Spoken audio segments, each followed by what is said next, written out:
City సర్కిల్లోనే 7 రోజుల్లో 4 హత్యలు జరిగాయి. ఎవరా హంతకుడు?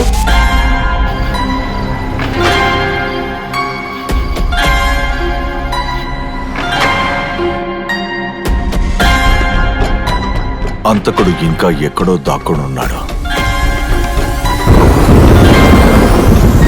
ఆ రక్తం ఎవరిదై ఉంటుందో ఆ వ్యక్తికి ఈ హత్య విషయంలో డైరెక్ట్ సంబంధం ఉందనే విషయం స్పష్టంగా తెలుస్తోంది.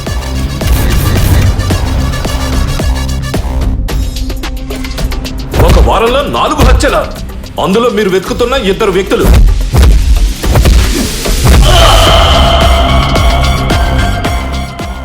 కానీ ఈ మర్డర్కి సంబంధించిన మోటివ్ ఏంటన్న విషయం ఇప్పుడు మేమేమీ చెప్పలేం.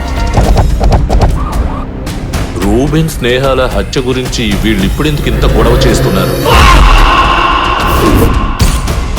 అంతకుడు మనకన్నా షార్ప్గా ఉన్నాడు.